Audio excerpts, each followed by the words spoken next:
여보, 어머니 이 양은 언제 보낼 생각이야? 벌써 일주일이나 됐는데. 나도 답답하다. 어머니가 갑자기 이러시니까 난감하네. 당신도 그렇게 생각하지? 내가 주방에서 밥할 때마다 옆에서 이것저것 거드시려 하시고, 계속 눈치 보이게 구경하시고, 진짜 미치겠어. 그러게, 어머니가 갑자기 이러시는 게 이상해. 평소엔 절대 이러시던 분이 아닌데. 내가 아침밥도 안 먹는 사람인데 어머니 때문에 매일 아침부터 부엌에 서 있어야 되고. 좀 참아. 내가 내일 슬쩍 여쭤볼게. 설마 계속 계실 생각은 아니시겠지? 설마, 나 진짜 그러면 못 살아. 당신이 잘 말씀드려. 어머니도 눈치 있으신 분이잖아. 알았어. 내가 잘 말씀드려볼게. 우리도 바빠 죽겠는데 이렇게 계속 모시고 살 순 없잖아. 안녕하세요. 저는 안동에 사는 72살 김귀자라고 합니다. 남편과 사별하고 20년째 혼자 살고 있었는데, 안동의 시골 마을에서 혼자 살던 저는 그해 봄 건강이 나빠지면서 더 이상 혼자 살기가 어려워졌습니다. 허리도 아프고 무릎도 불편해지자 고민 끝에 부산에 사는 첫째 아들을 찾아가기로 했습니다. 텃밭에서 정성스레 가꾼 채소들로 김치와 장아찌를 담그면서도 마음이 무거웠습니다. 늘 바쁘다는 핑계로 명절에도 잘 오지 않는 아들이었지만, 이번에는 제가 찾아가면 반겨주지 않을까 하는 기대를 품었습니다.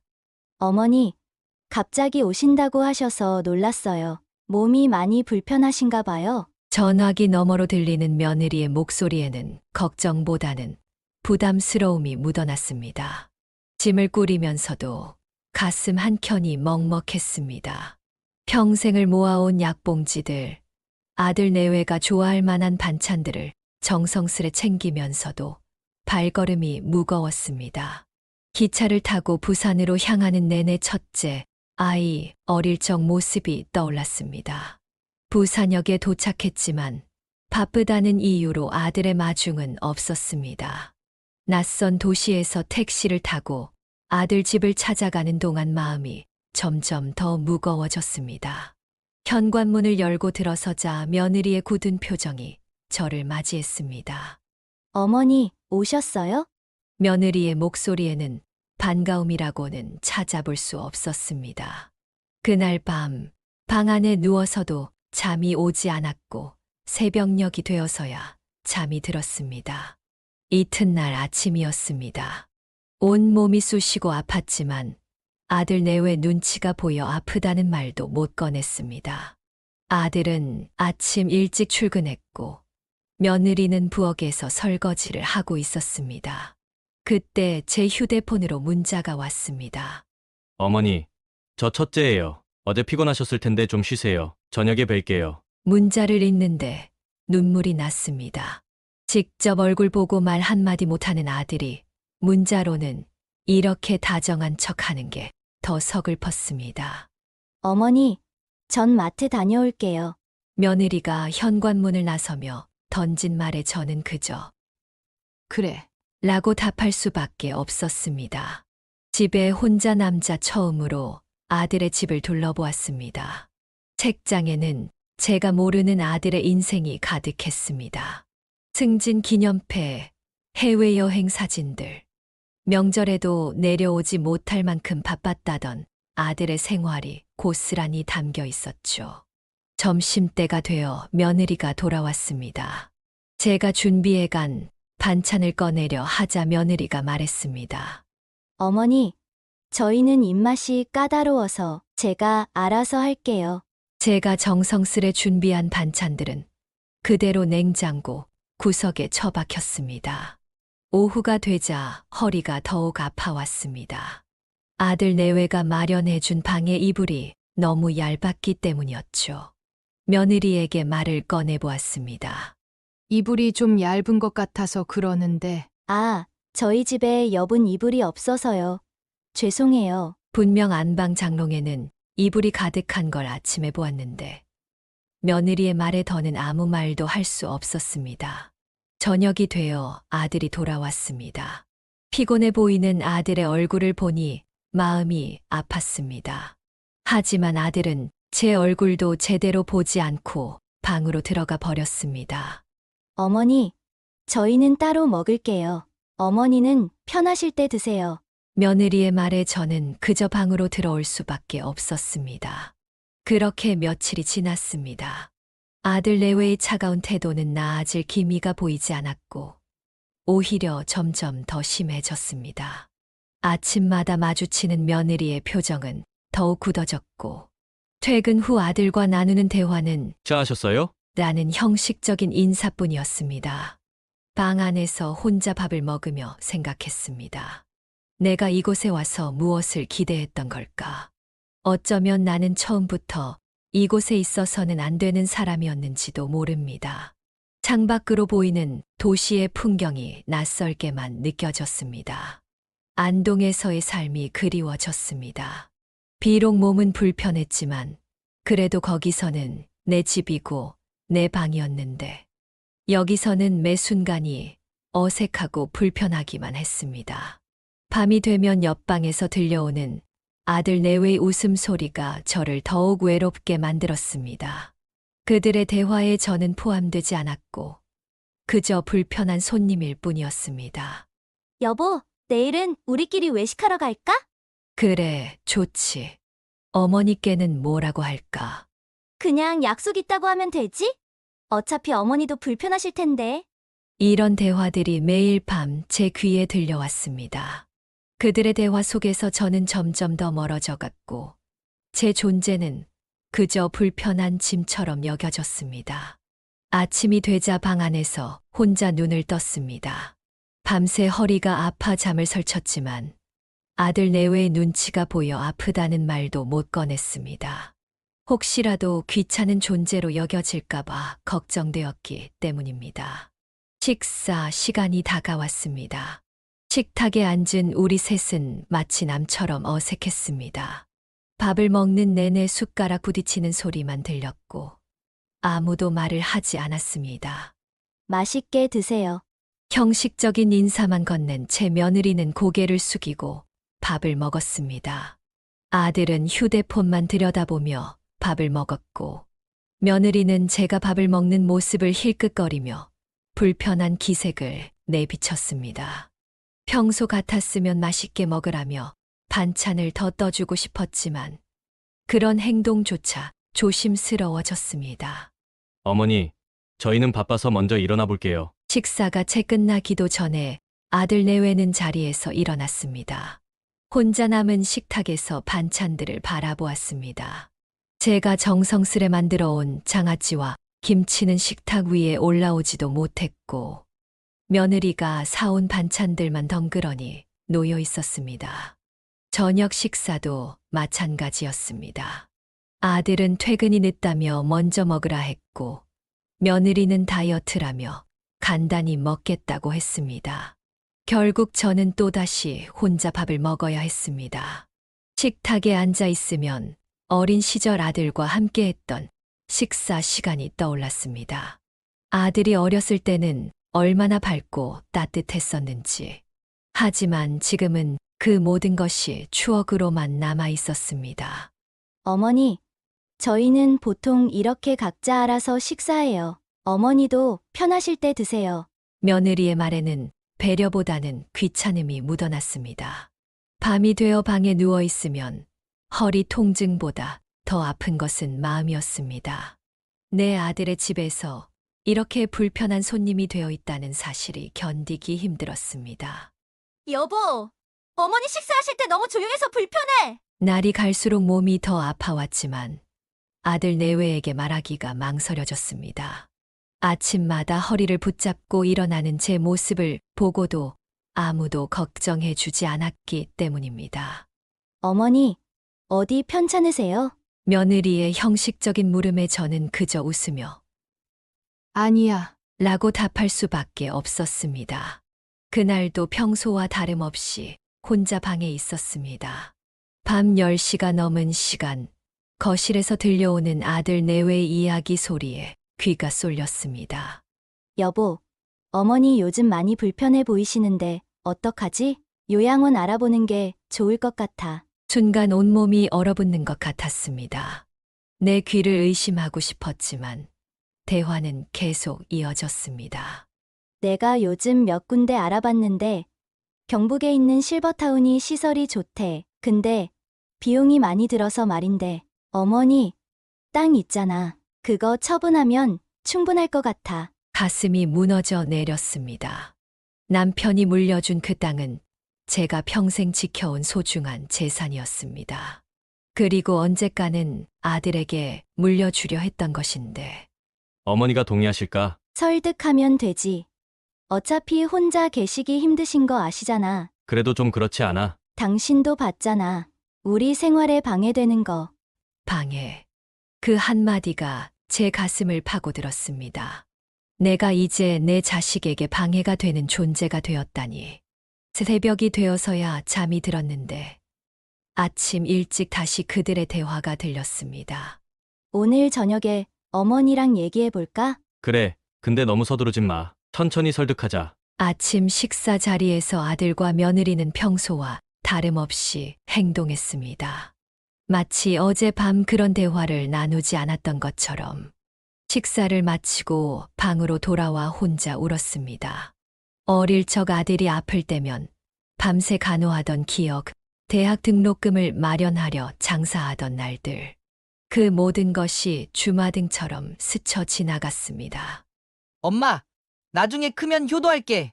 어린 시절 아들이 했던 그 말이 이제는 가시가 되어 가슴을 찔렀습니다. 창밖으로 보이는 도시의 모습이 더욱 차갑게 느껴졌습니다. 이제 이곳에서 더 이상 머무를 수 없다는 것을 깨달았습니다. 돌아가야 했습니다. 누군가의 도움이 필요해진 나이가 되었다고 해서 내 자식에게 이렇게 버려져야 하는 걸까요? 그러게 우리끼리 먹는 게 더 편할 것 같아. 옆방에서 들려오는 대화에 이불을 머리끝까지 끌어올렸습니다. 차가운 방바닥과 얇은 이불 사이에서 몸은 점점 더 쑤셔왔고 마음속 상처는 더욱 깊어져만 갔습니다. 매일 밤 잠들기 전 안동집에서의 생활이 그리워졌습니다. 비록 몸은 불편했지만 그래도 거기서는 내 집이고 내 방이었는데 이곳에서는 매 순간이 어색하고 불편하기만 했습니다. 그날 밤 또다시 아들 내외의 대화가 들려왔습니다. 이번에는 더욱 구체적인 계획들이었습니다. 여보, 어머니 땅이 시세로 얼마나 된대? 안동에서 좋은 위치라 꽤 된대. 우리가 요양원 보내드리고 남으면 우리 애들 학원비로 써도 될 것 같아. 가슴이 무너져 내렸습니다. 제가 평생을 일구며 지켜온 땅을 이렇게 쉽게 팔아버리려는 건가요? 근데 어머니가 쉽게 허락하실까? 그래서 내가 요양원 팜플렛도 구해왔잖아. 천천히 설득하면 돼. 세상이 온통 캄캄해지는 것 같았습니다. 어둠 속에서 혼자 눈물을 삼켰습니다.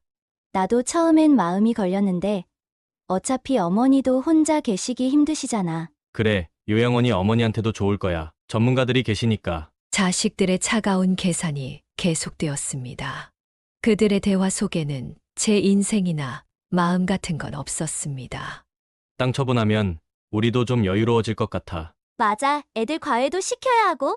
더는 듣고 있을 수가 없었습니다. 조용히 일어나 짐을 싸기 시작했습니다. 며칠 전부터 느껴온 불길한 예감이 현실이 되어버렸습니다. 가방에 몇 벌의 옷과 약봉지를 담았습니다. 정성스레 준비해온 반찬들은 이미 상해버려서 가져갈 수도 없었습니다. 창밖은 깊은 밤이었습니다. 도시의 불빛들이 차갑게 빛나고 있었죠. 마지막으로 방을 둘러보았습니다. 일주일도 채 머물지 못한 이 방에서 저는 평생 잊지 못할 상처를 받았습니다. 떠나기 전 짧은 편지를 남겼습니다. 아들아, 엄마는 간다. 너희가 걱정했던 것처럼 요양원에 가지는 않을 거야. 그리고 내 땅도 팔지 않을 거야. 그건 너희 아버지의 유산이니까. 새벽 버스 터미널로 향하는 발걸음이 무거웠습니다. 하지만 이제 돌아갈 수밖에 없었습니다. 뒤돌아보니 아들의 아파트가 어둠 속에서 흐릿하게 보였습니다. 급하게 집을 나온 저는 둘째 딸이 있는 울산으로 가기로 마음먹었습니다. 울산으로 가는 버스를 기다리며 생각했습니다. 어쩌면 이게 아들을 보는 마지막일지도 모른다고. 이제 다시는 아들을 찾아오지 않을 것 같았습니다. 새벽 버스에 몸을 실으며 흘러내리는 눈물을 닦았습니다. 울산으로 가는 버스 안에서도 눈물이 마르지 않았습니다. 하지만 둘째 딸의 집에 도착하자 전혀 다른 분위기가 저를 맞이했습니다. 엄마, 어떻게 왔어? 깜짝 놀랐잖아. 어서 들어와. 며느리와는 달리 둘째 딸은 현관문 밖까지 나와 제 짐을 받아들었습니다. 여보, 엄마 짐 좀 받아줘요. 어머님, 오시느라 고생 많으셨어요. 제가 들어드릴게요. 처음으로 따뜻한 환영을 받는 것 같아 마음이 울컥했습니다. 첫째 집에서 받은 상처가 조금은 위로받는 듯 했습니다. 어머니, 제가 어머니 좋아하시는 북어국 끓여놨어요. 많이 시장하시죠? 사위는 부엌으로 들어가 즉시 식사 준비를 시작했습니다. 따뜻한 밥상 앞에서 우리는 오랜만에 이야기를 나눴습니다. 딸은 제 얼굴이 많이 창백하다며 걱정했고, 사위는 맛있게 드시라며 반찬을 계속 챙겨주었습니다. 엄마, 방은 미리 준비해놨어. 이불도 새로 샀다? 딸이 안내한 방은 따뜻했고, 침구도 포근했습니다. 저녁이 되자 사위가 장을 보고 돌아왔습니다. 손에는 제가 좋아하는 과일들이 가득했습니다. 식사 시간이면 온 가족이 함께 모였고 밥을 먹으며 이야기꽃을 피웠습니다. 첫째 집에서처럼 어색한 침묵은 없었죠. 엄마, 이제 여기서 푹 쉬어. 우리가 잘 챙길게. 딸의 살가운 모습에 첫째 집에서 받은 서러움이 조금씩 녹아내리는 것 같았습니다.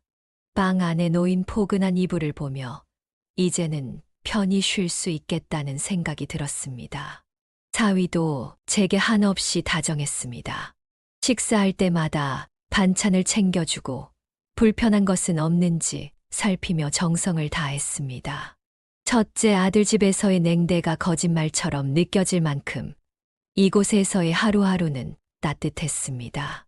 아침이면 딸이 문을 살며시 열고 들어와 아침 식사를 차려놓고 갔고, 저녁이면 사위가 직접 발 마사지를 해주겠다며 애를 썼습니다.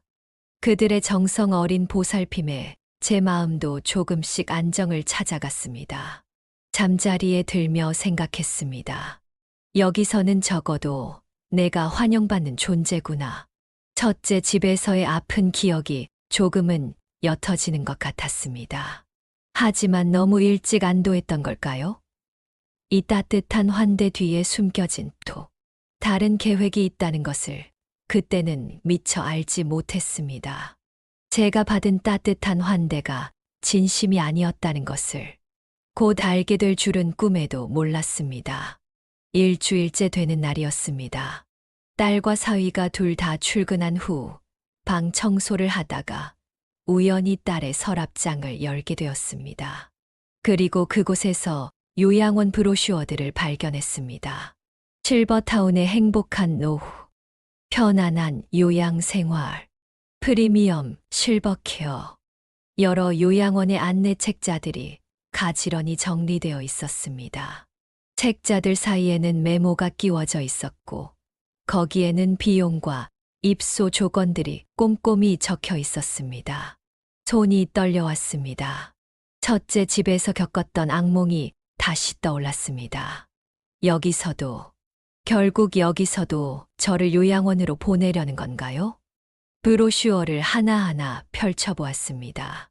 몇몇 페이지에는 접힌 자국이 있었고, 중요한 부분에는 형광펜으로 줄이 그어져 있었습니다. 입소 보증금, 월 관리비, 토지 담보 대출 가능, 숫자들을 보니 머리가 어지러웠습니다. 제가 가진 땅을 담보로 요양원에 들어가라는 건가요? 그때 서랍 맨 아래에서 다른 메모를 발견했습니다. 딸의 필체로 쓰여진 메모에는 제 재산 목록이 적혀 있었습니다. 엄마, 땅 시세 약 3억, 요양원 보증금 5천만 원, 남은 금액으로 할 수 있는 것들. 가슴이 무너져 내렸습니다. 처음에 그 따뜻한 환대가 이것을 위한 것이었나요? 저를 요양원에 보내고 제 재산을 가지려고. 한동안 그 자리에 주저앉아 있었습니다. 딸의 방에서 발견한 서류들이 제 마음을 무겁게 짓눌렀습니다. 창밖으로 보이는 도시의 풍경이 갑자기 낯설게 느껴졌습니다. 첫째 집에서 도망치듯 나와 찾아온 이곳에서도 결국 저는 처리해야 할 대상이었던 걸까요? 제가 평생 모은 재산이 그들에게는 그저 계산의 대상일 뿐이었나요? 방으로 돌아와 이불 속에 누웠습니다. 딸의 집에서 맞이한 첫날이 떠올랐습니다. 그때의 따뜻한 미소와 정성 어린 보살핌이 이제는 모두 거짓처럼 느껴졌습니다. 창밖에서는 봄비가 내리고 있었습니다. 빗방울 소리를 들으며 생각했습니다. 이제 저는 어디로 가야 하는 걸까요? 더 이상은 자식들을 믿을 수 없다는 것을 깨달았습니다. 브로슈어를 다시 제자리에 가지런히 넣어두었습니다. 아직은 아무것도 모르는 척해야 했습니다. 하지만 이미 제 마음은 이곳을 떠나기로 결심했습니다. 그날 밤 잠들지 못하고 뒤척이고 있을 때였습니다. 거실에서 들려오는 딸과 사위의 대화 소리에 귀가 쏠렸습니다. 여보, 엄마 모시고 살기 힘들 것 같아. 나도 그래서 요양원 알아보고 있잖아. 숨이 멎는 것 같았습니다. 역시 제가 본 브로슈어들은 우연이 아니었던 거죠. 근데 어떻게 말씀드리지? 첫째 오빠네도 실패했다며. 천천히 설득하면 돼. 나도 몇 군데 더 알아봤어. 이불을 꽉 움켜쥐었습니다. 첫째와 연락을 주고받았다는 걸 알게 되니 더욱 가슴이 아팠습니다. 엄마가 갖고 계신 땅 있잖아. 그거 처분하면. 맞아. 요양원 보증금 내고도 충분히 남을 텐데. 자식들은 이미 제 재산을 어떻게 나눌지까지 계획하고 있었습니다. 제가 평생 일구며 지켜온 땅은 그들에게 그저 돈일 뿐이었나 봅니다. 근데 엄마가 그 땅 파는 걸 절대 안 좋아하실 텐데. 그래서 내가 요양원을 좋은 데로 알아본 거야. 시설 좋은 거 보여드리면 마음 바뀌실 거야. 처음에 보여주셨던 그 따뜻한 마음은 어디로 간 걸까요? 이제는 저를 설득해서 땅을 팔게 하는 것만 생각하고 있었습니다. 오빠네랑도 얘기했어? 응. 땅 팔면 반씩 나누기로 했어. 제 심장이 무너져 내렸습니다. 자식들은 이미 제 재산을 어떻게 나눌지까지 상의를 마친 상태였던 거죠. 엄마가 알면 많이 서운해하실 텐데. 어쩔 수 없잖아. 우리도 살아야지. 눈물이 베개를 적셨습니다. 제가 그토록 사랑했던 자식들이 이제는 제 재산을 나누는 것으로 머리를 맞대고 있었습니다. 나 진짜 미안해. 근데 우리 형편도 있고. 그래. 이게 엄마한테도 좋은 거야. 전문가들이 계시니까. 밤새 잠을 이루지 못했습니다. 창밖으로 보이는 달빛이 유난히 차갑게 느껴졌습니다. 첫째 집에서 도망치듯 나와 찾아온 이곳에서도 결국 같은 상황이 벌어지고 있었습니다. 이제는 정말 갈 곳이 없어진 것 같았습니다. 새벽녘이 되어서야 한 가지 결심을 했습니다. 더 이상 자식들에게 기대지 않고 제 삶은 제가 책임지기로 한 것입니다. 그날 밤 더 이상 이곳에 머무를 수 없다는 결심이 섰습니다. 딸과 사위가 잠든 후 조용히 짐을 싸기 시작했습니다. 가지고 온 옷가지들을 하나하나 가방에 넣으며 이곳에서의 일주일이 주마등처럼 스쳐 지나갔습니다. 처음에 보여준 따뜻한 미소도 정성스러운 식사도 모두 거짓이었다는 게 가슴 아팠습니다. 새벽 2시 집 안은 깊은 어둠에 잠겨 있었습니다. 이불을 가지런히 개어놓고 베개를 정리했습니다. 딸의 집에서 마지막으로 보내는 밤이 이렇게 끝나는구나 싶어 눈물이 났습니다. 작은 쪽지를 남겼습니다. 딸아, 엄마는 간다. 너희가 준비한 요양원 계획과 땅 이야기 다 들었다. 서운하지만 이해한다. 너희 걱정하지 마라. 엄마는 혼자서도 잘 살 수 있다. 현관문을 열기 전 마지막으로 한 번 더 뒤를 돌아보았습니다. 딸의 결혼 사진이 걸려 있는 거실이 어둠 속에서 희미하게 보였습니다. 저 사진 속의 딸은 언제부터 이렇게 변해버린 걸까요? 새벽 버스 터미널은 썰렁했습니다. 매표소 앞에 서서 안동행 티켓을 끊으면서도 마음이 무거웠습니다. 첫째 집에서도 둘째 집에서도 도망치듯 떠나야 하는 현실이 너무나 서글펐습니다. 할머니, 이렇게 이른 시간에 어디로 가세요? 매표소 직원의 걱정스러운 목소리에 그저 쓸쓸히 웃으며 대답했습니다. 집에 가요. 제 집으로요. 새벽 버스에 올라 창가에 앉았습니다. 울산의 거리가 희미하게 스쳐 지나갔습니다. 일주일 전 희망을 안고 왔던 이 도시를 이렇게 떠나게 될 줄은 몰랐습니다. 버스가 출발하고 얼마 지나지 않아 비가 내리기 시작했습니다. 빗방울이 창문을 타고 흘러내리는 것을 보며 생각했습니다. 제 눈에서 흘러내리는 눈물처럼 창밖의 빗방울도 왠지 쓸쓸해 보였습니다. 고향으로 돌아가는 길이 이렇게 외로울 줄 몰랐습니다. 평생을 바쳐 키운 자식들에게 이런 대접을 받을 거라고는 가슴 한켠이 무너져 내렸습니다. 버스가 고속도로에 들어섰습니다. 멀어지는 울산의 불빛을 보며 생각했습니다. 이제는 정말 혼자가 되는 거구나. 하지만 이상하게도 마음 한켠에서는 작은 평화가 느껴졌습니다. 더는 자식들의 차가운 눈치를 보지 않아도 됩니다. 더는 그들의 계획에 휘둘리지 않아도 됩니다. 이제는 제 삶을 제가 책임지며 살아가면 되는 거죠. 새벽 5시 안동 버스터미널에 도착했습니다. 떠날 때와 달리 아무도 마중 나온 이가 없었지만 오히려 마음이 편했습니다. 택시를 타고 집으로 돌아가는 길, 창밖으로 보이는 익숙한 풍경들이 저를 반기는 것 같았습니다. 대문 앞에 서자 놀라운 광경이 펼쳐졌습니다. 제가 없는 동안 이웃들이 마당을 깨끗이 쓸어놓았고 현관 앞에는 작은 화분들이 예쁘게 놓여 있었습니다. 어머, 김 할매가 돌아오셨네. 옆집 최할머니가 반갑게 달려오셨습니다. 우리가 매일 집 좀 봐줬어. 혹시나 도둑이라도 들까 봐 밤마다 불도 켜놨다 껐다 했지. 현관문을 열자 깨끗이 정돈된 집 안이 보였습니다. 먼지 하나 없이 반짝반짝했고 부엌도 말끔히 정리되어 있었습니다. 우리가 돌아가면서 청소했어. 할매가 오면 편하게 쉬어야 할 거 아니가. 이웃들의 정성이 고스란히 느껴졌습니다. 마루에 앉아 집안을 둘러보니 눈물이 났습니다. 자식들의 집보다 이곳이 훨씬 더 따뜻하게 느껴졌습니다. 비록 낡고 소박한 집이지만 이곳에는 진정한 정이 있었습니다. 할매, 내가 김치도 담가놨어. 냉장고 열어봐. 최할머니의 말에 냉장고를 열어보니 반찬들이 가득했습니다. 우리가 할매 올 때까지 집이라도 좀 봐줘야 할 거 아니가. 자식들 집에서 잘 지냈나? 이웃들의 걱정스러운 눈빛에 그저 미소로 답할 수밖에 없었습니다. 마당의 텃밭도 잘 관리되어 있었습니다. 제가 심어놓은 상추며 고추가 무성히 자라 있었고 꽃들도 예쁘게 피어 있었습니다.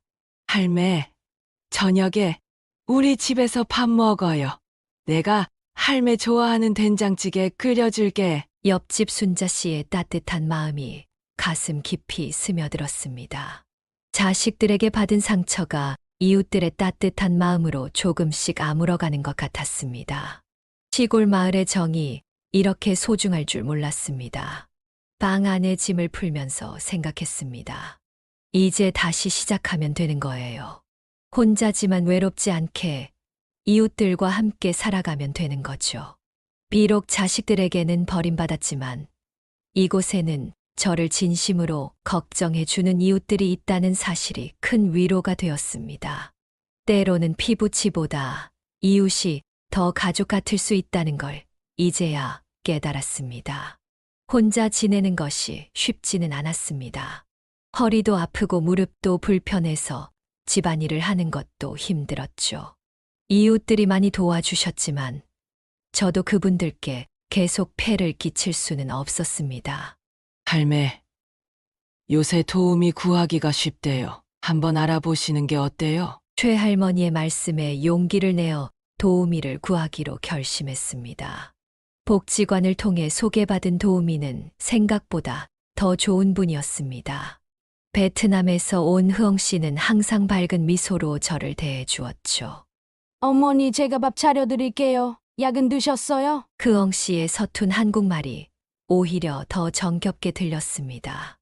아침이면 제일 먼저 와서 아침 식사를 준비해주고 집 안 청소부터 빨래까지 척척 해내는 모습이 어찌나 고마웠던지요. 특히 허리 아플 때면 파스도 붙여주고 마사지도 해주었습니다. 어머니, 오늘은 제가 배운 베트남 음식 해드릴게요. 흐엉 씨가 만들어주는 이국적인 음식들은 입맛을 돋우어 주었고 덕분에 밥을 잘 먹게 되었습니다. 무엇보다 좋았던 건 말동무가 생긴 것이었습니다. 자식들에게 받은 상처로 우울했던 마음이 흐엉 씨와 이야기를 나누며 조금씩 치유되어 갔습니다. 어머니, 걱정 마세요. 제가 있잖아요. 흐엉 씨의 진심 어린 말 한마디가 자식들보다 더 따뜻하게 느껴졌습니다. 점점 건강도 나아졌습니다. 흐엉 씨가 매일 아침 산책을 도와주었고 규칙적인 식사와 약 복용 덕분에 몸이 한결 가벼워졌습니다. 어머니, 오늘은 날씨가 좋네요. 마당에서 같이 꽃 구경할까요? 흐엉 씨는 마당 가꾸는 것도 좋아했습니다. 함께 꽃을 심고 가꾸면서 저도 모르게 웃음이 늘어갔습니다.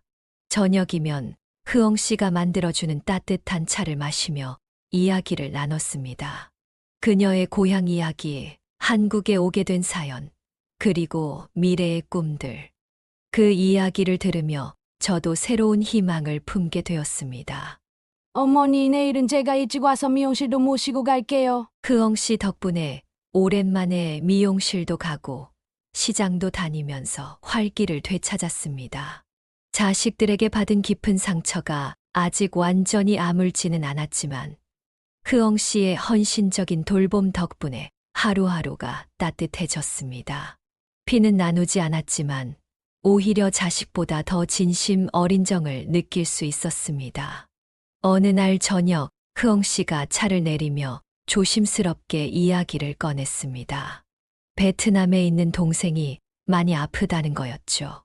어머니, 사실 우리 동생이 많이 아파요. 병원비가 필요한데 제가 여기서 버는 돈으로는. 흐엉 씨의 눈에 눈물이 고였습니다. 이야기를 들어보니 흐엉 씨는 10년 전 한국 남자와 국제 결혼을 해서 왔다고 합니다. 하지만 남편이 사업에 실패하고 빚을 지면서 생활이 어려워졌고 그래서 저처럼 어르신들을 돌보는 일을 시작했다고 했습니다. 동생이 제일 힘들어요. 부모님도 안 계시고 제가 동생 학비도 다 대주고 있었는데 갑자기 아프다고 하니. 흐엉 씨의 이야기를 들으며 제 마음도 아팠습니다. 자식에게 상처받은 제 마음을 위로해주던 흐엉 씨에게도 이런 아픔이 있었다니. 그동안 저를 친어머니처럼 정성껏 돌봐준 그녀의 마음이 더욱 깊이 다가왔습니다. 흐엉아, 걱정하지 마. 내가 도와줄게. 제가 가진 사과밭 일부를 팔기로 결심했습니다. 어머니, 안 돼요. 그건 정말. 흐엉 씨는 손사래를 치며 거절했지만 제 마음은 이미 정해져 있었습니다. 이튿날 부동산에 전화를 걸어 사과밭 일부를 내놓았습니다. 자식들을 위해 평생 지켜온 땅이었지만 오히려 마음이 편했습니다. 자신의 동생을 위해 헌신하는 흐엉 씨의 모습을 보며 그동안 제가 받은 상처도 조금씩 치유되는 것 같았습니다. 어머니, 정말 감사합니다. 동생 병원비는 제가 꼭 갚을게요. 흐엉 씨의 눈물 어린 감사 인사에 오히려 제가 더 감동을 받았습니다. 흐엉아, 우리 같이 베트남 한번 다녀올까? 내 동생도 보고. 제 제안에 흐엉 씨의 눈이 커졌습니다. 어머니, 정말요? 근데 어머니 건강은? 괜찮아. 너랑 같이 가면 든든하지. 흐엉 씨의 고향에 가서 그녀의 동생도 만나고 베트남의 아름다운 풍경도 보고 싶었습니다. 나이 들어 처음 가보는 해외여행이지만 흐엉 씨와 함께라면 두렵지 않았습니다. 땅을 팔아 얻은 돈으로 흐엉 씨 동생의 병원비를 지원하고 남은 돈으로는 베트남 여행을 계획했습니다. 제 자식들은 저를 요양원으로 보내려 했지만 오히려 저는 새로운 딸을 얻고 인생의 새로운 여행을 준비하고 있었습니다. 사과밭을 정리하고 난 후 남은 재산을 어떻게 할지 곰곰이 생각해 보았습니다. 자식들에게 모든 것을 물려주려 했던 제 지난날의 계획이 이제는 부질없게 느껴졌습니다. 할매, 자식들 생각은 이제 그만하소. 이웃집 최할머니의 말씀이 가슴에 와닿았습니다. 그러던 어느 날 첫째 아들과 며느리가 찾아왔습니다. 문을 열어주자마자 아들의 얼굴이 보였습니다. 어머니, 저희가 잘못했습니다. 아들의 목소리는 떨리고 있었습니다. 어머님, 정말 죄송해요. 요양원 이야기는 저희가 잘못 생각했어요. 며느리도 고개를 숙였습니다. 하지만 저는 이미 마음을 단단히 먹은 뒤였습니다. 조용히 그들을 마주보며 말했습니다. 이제 와서 뭐하러 왔니? 내 땅 때문에? 아니면 양심이 걸려서? 아들과 며느리는 아무 말도 하지 못했습니다. 그저 고개만 숙인 채 서 있었죠. 난 이제 혼자서도 잘 살 수 있어. 너희가 걱정하던 요양원도 필요 없고. 창밖으로 사과밭이 보였습니다. 이제는 흐엉 씨의 동생을 위해 일부를 팔았지만 그 선택이 전혀 후회되지 않았습니다. 어머니, 저희가 잘못 생각했어요. 이제는 어머니 모시고. 며느리의 말을 자르고 단호하게 말했습니다. 됐다. 난 이제 내 삶이 있어. 너희도 너희 삶 살아라. 그들이 떠난 후 마당에 앉아 하늘을 바라보았습니다. 가슴이 아프긴 했지만 이상하게도 후련했습니다. 남은 재산은 적금과 보험으로 정리했습니다. 자식들을 위해 남겨두긴 했지만 제가 살아있는 동안은 제 삶을 위해 쓰기로 했습니다. 어머니, 오늘은 제가 특별한 요리 해드릴게요. 흐엉 씨의 밝은 목소리가 들렸습니다. 창가에 앉아 사과밭을 바라보며 생각했습니다. 이제는 자식들 생각에서 조금은 자유로워진 것 같았습니다. 그들도 언젠가는 진정한 반성을 하게 되겠죠. 하지만 그때까지 저는 제 삶을 살아가려 합니다. 첫째가 다녀간 다음 주, 이번에는 둘째 딸이 찾아왔습니다. 현관문을 열자마자 딸은 눈물부터 보였습니다. 엄마, 그때는 정말 엄마 생각해서 그랬어. 좋은 시설에서 편하게 지내시길 바라서. 딸의 목소리에는 미안함보다는 변명이 더 묻어 있었습니다. 이제 와서 변명하지 말아라. 내가 다 들었잖니. 내 오빠랑 내 땅 얘기하던 것도. 제 말에 딸은 얼굴이 굳어졌습니다. 엄마, 우리가 잘못했어. 이제는 엄마 모시고 살게. 하지만 저는 이미 마음을 정한 뒤였습니다. 됐다. 난 이제 혼자 살기로 했어. 너희에게 기대지 않고도 잘 살 수 있으니 걱정 말 거라. 처음으로 제 마음을 당당하게 표현했습니다. 어머니, 차라도 한 잔 드시고 가세요. 흐엉 씨가 안타까운 듯 말했지만 딸은 고개를 숙인 채 돌아섰습니다. 흐엉아, 난 괜찮아. 이제는 정말 괜찮아. 오히려 제 목소리가 더 단단하게 느껴졌습니다. 딸이 떠난 후 마당에 앉아 하늘을 바라보았습니다. 떠나는 딸의 뒷모습을 보며 가슴 한켠이 아프긴 했지만 이제는 그 아픔을 견딜 수 있을 것 같았습니다. 창밖으로 보이는 사과나무들이 바람에 흔들리고 있었습니다. 예전에는 저 사과밭을 자식들에게 물려주는 것이 제 꿈이었는데 이제는 그런 생각조차 하고 싶지 않았습니다. 자식들의 변명 속에 숨겨진 계산된 마음이 보였습니다. 요양원을 보내자는 제안도 땅을 팔자는 이야기도 모두 그들의 이익을 위한 것이었다는 걸 이제는 분명히 알 수 있었습니다. 흐엉 씨가 따뜻한 차를 내오며 걱정스러운 눈빛을 보냈습니다. 하지만 저는 오히려 마음이 편했습니다. 더 이상 자식들의 거짓된 효도에 기대지 않기로 한 제 선택이 후회되지 않았기 때문입니다. 이제는 혼자서도 잘 살 수 있다는 확신이 들었습니다. 자식들에게 매달리지 않고 그들의 허락을 구하지 않고 오롯이 제 의지대로 살아가는 삶. 그것이 제게는 진정한 자유였던 것 같습니다. 마당의 사과나무 아래 앉아 있으니 지난 날이 주마등처럼 스쳐 지나갔습니다. 자식들을 위해 살아온 그 모든 시간들. 하지만 이제는 저를 위한 시간을 가질 차례였습니다. 자식들이 떠난 후 마음을 다잡는 게 쉽지는 않았습니다. 밤마다 혼자 누워 천장을 바라보며 울 때도 많았고 꿈에서도 자식들이 나타나 가슴이 아플 때도 있었습니다. 어머니 또 우세요? 새벽에 일어나 얼굴이 붓고 눈이 빨개진 저를 보고 흐엉 씨가 걱정스레 물었습니다. 하지만 저는 더 이상 예전의 제가 아니었습니다. 자식들에게 받은 상처 때문에 주저앉지 않기로 했습니다.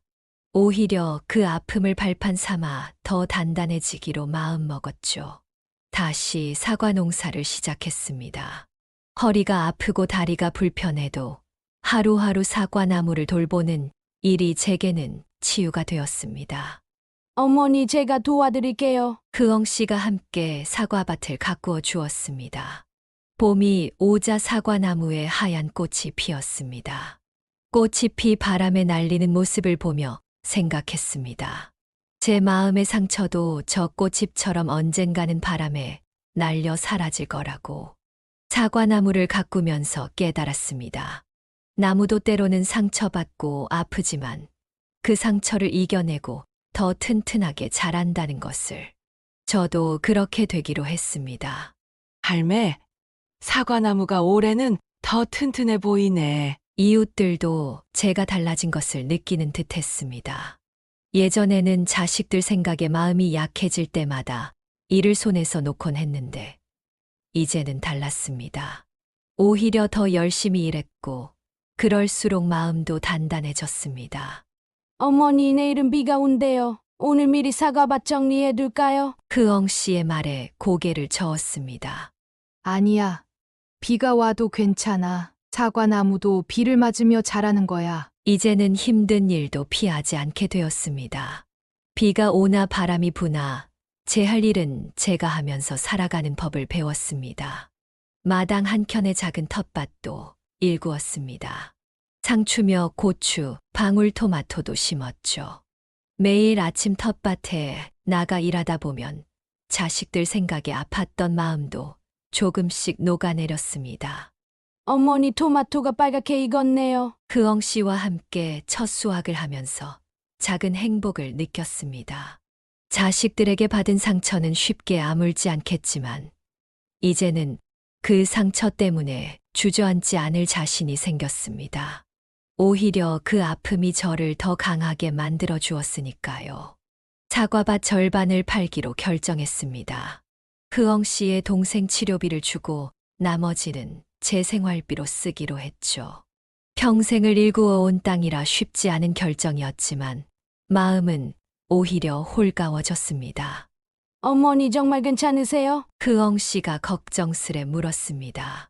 괜찮아. 이제는 내가 쓰고 싶은 곳에 써야지. 처음으로 제 재산을 제 뜻대로 쓰겠다고 당당하게 말했습니다. 남은 사과밭에서 나오는 수익으로도 충분히 살 수 있었습니다. 자식들에게 재산을 미리 물려줄 생각은 없었습니다. 그들이 진정으로 반성하고 성장하기를 기다리기로 했기 때문입니다. 할매, 자식들한테 미리 주지 말고 잘하셨어요. 이웃집 할머니의 말씀에 고개를 끄덕였습니다. 부동산의 땅을 내놓고 며칠 뒤 자식들에게서 전화가 왔습니다. 아마도 소문을 들은 모양이었죠. 엄마, 땅 파시면 안 돼요. 그건 우리 대대로. 파실 거면 그 전에 저희한테라도 먼저. 전화를 끊었습니다. 여전히 제 재산만 바라보는 자식들의 모습이 서글펐지만 이제는 흔들리지 않았습니다. 제가 땅을 팔아서 좋은 일에 쓴다는 소식이 마을에 퍼지자 오히려 이웃들이 응원해 주었습니다. 그래, 할매가 번 돈 할매가 쓰는 게 맞지. 자식들 믿고 살면 늙어서 고생이야. 남은 사과밭을 보며 생각했습니다.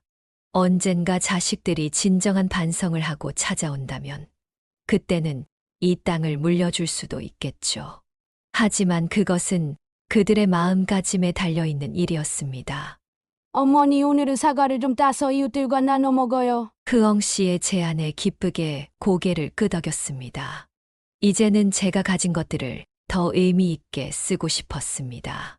자식들을 위해 움켜쥐고 있던 것들을 이제는 제가 원하는 대로 나누며 살고 싶었습니다. 밤하늘의 별을 보며 생각했습니다. 자식들이 언젠가는 진정한 뉘우침을 가질 수 있기를. 그때까지 저는 제 삶을 충실히 살아가려 합니다. 자식들에게 기대지 않고 살아가기로 한 후 제 삶은 많이 달라졌습니다. 아침 일찍 일어나 크엉 씨와 함께 동네에 한 바퀴를 도는 것으로 하루를 시작했죠. 어머니, 오늘은 공원까지 가볼까요? 크엉 씨의 제안에 기쁘게 고개를 끄덕였습니다. 처음에는 무릎이 아파 걷기도 힘들었지만 하루하루 조금씩 걸으며 체력을 키웠습니다. 이제는 동네 뒷산 산책로도 거뜬히 오를 수 있게 되었죠. 할매, 요즘 얼굴색이 좋아지셨어요. 이웃들도 제 변화를 알아봐 주었습니다. 점심 식사 후에는 마당에서 가벼운 체조를 했습니다. 복지관에서 배운 운동을 꾸준히 하다 보니 허리 통증도 많이 나아졌습니다. 어머니, 이제는 허리도 덜 아프시죠? 크엉 씨가 웃으며 물었습니다. 매일 저녁이면 동네 할머니들과 함께 라디오 체조를 했습니다. 처음에는 쑥스러웠지만 이제는 그 시간이 하루 중 가장 즐거운 순간이 되었습니다.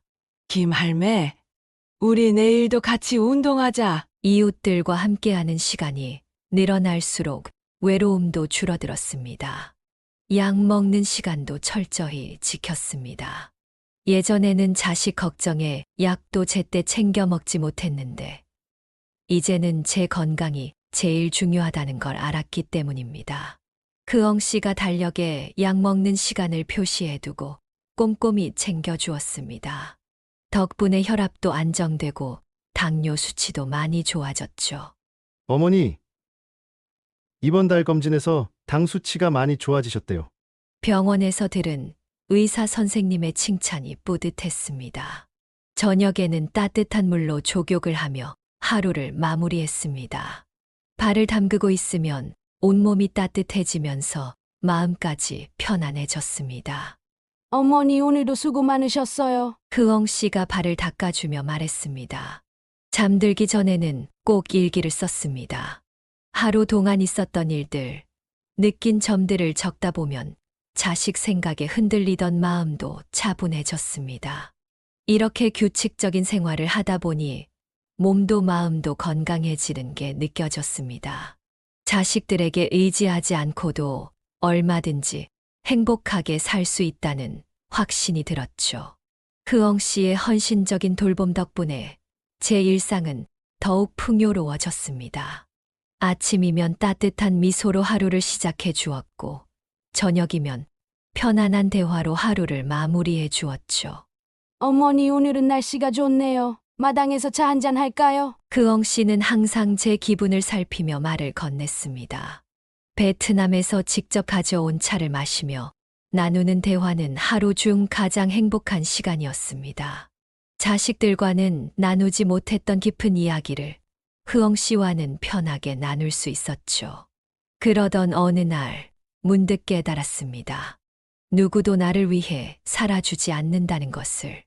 자식이라고 해서 무조건 부모를 위하는 게 아니라는 걸 이제야 알게 된 것입니다. 어머니, 이제는 많이 건강해지셨어요. 크엉 씨의 말에 고개를 끄덕였습니다. 건강해진 건 몸뿐만이 아니었습니다. 마음도 많이 단단해졌죠.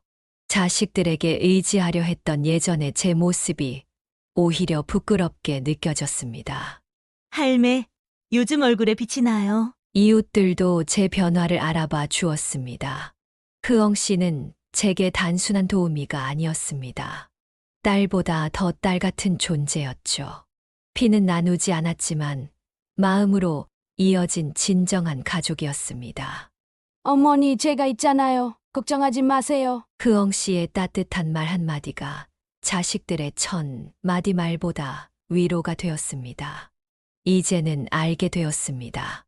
진정한 가족은 피로 이어진 관계가 아니라 마음으로 이어진 관계라는 것을, 자식이라는 이유로 무조건적인 사랑을 바라는 것이 얼마나 어리석었는지도 깨달았습니다. 세상에는 자식보다 더 따뜻한 마음을 가진 이들이 많다는 것도 알게 되었습니다. 흐엉 씨처럼, 이웃들처럼 그들의 진심 어린 관심과 사랑이 제게는 큰 위로가 되었죠. 어머니, 내일은 제가 특별한 요리를 해드릴게요. 흐엉 씨의 정성 어린 마음이 저를 더욱 건강하게 만들어 주었습니다. 이제는 자식들을 기다리지 않습니다. 그들의 효도를 바라지도 않고 그들의 인정을 구하지도 않습니다. 오롯이 저 자신을 위해 살아가는 법을 배웠기 때문입니다. 시간이 흐르면서 자식들에게 받은 상처도 조금씩 아물어갔습니다. 더 이상 그들을 원망하지 않게 되었고 그들의 선택을 인정하게 되었습니다. 대신 제 삶에 대한 자부심이 커져갔습니다. 어머니, 요즘 자주 웃으시네요. 흐엉 씨의 말에 저도 모르게 미소가 지어졌습니다. 예전에는 자식들의 효도를 바라며 살았다면 이제는 제가 스스로 만들어가는 일상의 작은 행복들을 찾아가게 되었습니다. 아침 산책길에 만나는 이웃들과의 대화, 텃밭에서 키우는 채소들의 성장, 흐엉 씨와 나누는 따뜻한 차 한 잔. 할매, 오늘은 우리 집에서 같이 점심 먹어요. 이웃들과 나누는 소소한 일상이 제겐 큰 기쁨이 되었습니다. 매일 아침 텃밭에 나가 채소들을 돌보는 시간이 특히 좋았습니다. 작은 새싹이 자라 열매를 맺는 과정을 지켜보며 저도 새로운 삶을 피워내고 있다는 생각이 들었습니다. 어머니, 상추가 정말 잘 자랐네요. 흐엉 씨와 함께 수확한 채소들을 이웃들과 나누는 재미도 쏠쏠했습니다. 마을 노인회관에서 진행하는 프로그램들에도 적극적으로 참여하게 되었습니다. 노래교실에서는 제 목소리를 마음껏 내보았고, 요가 수업에서는 뻣뻣했던 몸을 조금씩 풀어갔습니다. 김할매, 우리 내일도 같이 노래 부르러 가요. 함께 웃고 떠드는 시간이 늘어날수록 마음의 주름도 펴져가는 것 같았습니다. 이웃들과 마실 다니는 것도 즐거워졌습니다. 서로의 집에 모여 차를 마시며 이야기를 나누다 보면 어느새 해가 저물곤 했습니다. 그런 날이면 마음이 따뜻해지는 것을 느꼈습니다. 할매네 마당이 제일 예쁘네. 꽃도 많고. 이웃들의 칭찬에 절로 어깨가 펴졌습니다. 자식들 생각에 잠 못 이루던 밤들이 언제였나 싶을 만큼 이제는 평온한 마음으로 하루를 마무리할 수 있게 되었습니다. 오히려 그때의 아픔이 저를 더 강하게 만들어준 것 같았습니다.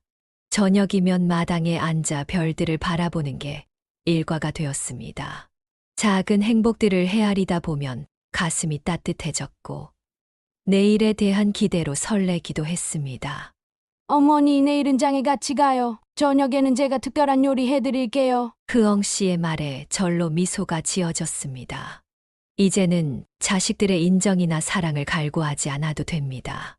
제 삶에 대한 만족감과 자부심으로 충분히 행복할 수 있다는 걸 알게 되었으니까요. 자식들에게 상처받은 이야기를 처음으로 노인회관에서 나누었습니다. 제 이야기를 들은 다른 어르신들도 하나둘 자신의 이야기를 꺼내놓기 시작했죠. 나도 비슷한 일이 있었어. 자식 때문에 마음 아픈 건 우리만이 아니었나 보네. 우리는 서로의 아픔을 나누며 위로가 되어 주었습니다. 자식들에게 상처받은 부모들의 모임이 자연스럽게 만들어졌고 매주 한 번씩 만나 이야기를 나누게 되었습니다. 김할매 덕분에 용기를 얻었어요. 나도 이제 자식들 눈치 보지 않고 살아보려고요. 제 이야기가 다른 분들에게 힘이 된다는 사실이 저를 더욱 당당하게 만들어 주었습니다. 제 자식들 이야기도 들려드리고 싶네요. 첫째 아들은 6개월이 지나서야 다시 찾아왔습니다. 이번에는 며느리 없이 혼자서 처음으로 진심 어린 사과를 했고 자신의 욕심을 반성했다고 했어요. 그 후로 아들과 며느리는 2주에 한 번씩 사과 농장 일을 도와주러 옵니다. 처음에는 어색했지만 이제는 함께 일하면서 많은 이야기도 나누고 예전에는 하지 못했던 진심 어린 대화도 나누게 되었답니다. 둘째 딸도 얼마 후 찾아와 오랫동안 울면서 제 손을 잡았어요. 지금은 3개월마다 한 번씩 딸과 사위가 저를 모시고 여행을 다닙니다. 바다도 보고 산도 가고 평생 일만 하던 제가 이제는 이런 여유도 즐기게 되었네요. 지난번에는 제주도까지 다녀왔답니다. 명절이면 온 가족이 모여 함께 시간을 보내기도 하고 손자들이 방학 되면 와서 하루씩 묵어가기도 해요. 하지만 전처럼 자식들에게 기대거나 의존하지는 않아요. 서로를 존중하는 거리를 두고 편안한 관계를 유지하고 있답니다. 자식들도 많이 달라졌어요. 이제는 제 의견을 먼저 물어보고 제 생활을 인정해 주더군요. 요양원 이야기도 다시는 꺼내지 않았고요. 오히려 제가 이렇게 건강하고 행복하게 지내는 모습을 보며 자신들의 과거 모습을 부끄러워하는 것 같았습니다. 평생 자식들을 위해 살아온 제가 처음으로 제 삶을 살기 시작하면서 오히려 자식들과의 관계도 더 건강해진 것 같아요. 서로의 삶을 인정하고 존중하는 법을 배웠으니까요. 사랑하는 여러분, 살면서 누구나 예상치 못한 순간에 깊은 상처를 받을 때가 있습니다. 제게도 그런 순간이 있었습니다. 바로 제 자식들이 저를 요양원으로 보내려 한다는 사실을 알게 된 때였습니다. 하지만 지금은 그 순간이 저에게 또 다른 축복의 시작이었음을 깨닫습니다. 그 일이 없었다면 저는 고향에서 이웃들과 나누는 따뜻한 정을 느낄 수 없었을 것입니다. 또한 제 자식들이 이렇게 성숙한 모습으로 변화할 수 없었을 거예요. 삶에서 가장 어두운 순간이 오히려 밝은 희망의 시작이 될 수 있다는 것을 저는 그 경험을 통해 배웠습니다. 쓰라린 일들이 때로는 축복으로 다가오고 상처는 우리를 더 강하게 만들며 시련은 더 지혜롭게 만들어주는 것 같습니다. 제가 얻은 깨달음은 진정한 행복이란 내가 가진 것을 나누는 데서 온다는 것입니다. 그리고 그 나눔이 더 큰 기쁨으로 돌아온다는 사실도요. 이제 저는 매일 흐엉이 친엄마처럼 대해주는 따뜻한 미소와 이웃 할머니들과 함께 나누는 소박한 식사에서 큰 위안을 얻습니다. 그분들과 함께 하면서 오히려 제가 더 큰 선물을 받은 것 같아요. 여러분의 인생에서도 분명 어려운 순간이 찾아올 것입니다. 하지만 그것이 끝이 아니라 새로운 시작이 될 수 있음을 믿으세요. 중요한 것은 그 순간에 우리가 어떤 선택을 하고 그 선택을 통해 어떤 사람으로 성장할지를 결정하는 것입니다. 저는 매일 감사의 기도를 드립니다. 이런 깨달음을 주시고 변화한 우리 가족의 모습을 볼 수 있게 해 주신 것에 대해 감사드리죠. 만약 여러분이 제 상황에 있었다면 어떤 선택을 하셨을까요? 여러분의 이야기도 듣고 싶습니다. 댓글로 여러분의 소중한 경험을 나눠주세요. 이렇게 인생의 후반부에서 얻은 깨달음을 나누며 이야기를 마칩니다. 만약 김 귀자 할머니의 사연이 여러분의 마음에 와닿았다면 구독과 좋아요, 알림 설정을 부탁드립니다. 여기까지 인생의 후반부를 이야기하다 전해드린 지혜 사연이었습니다.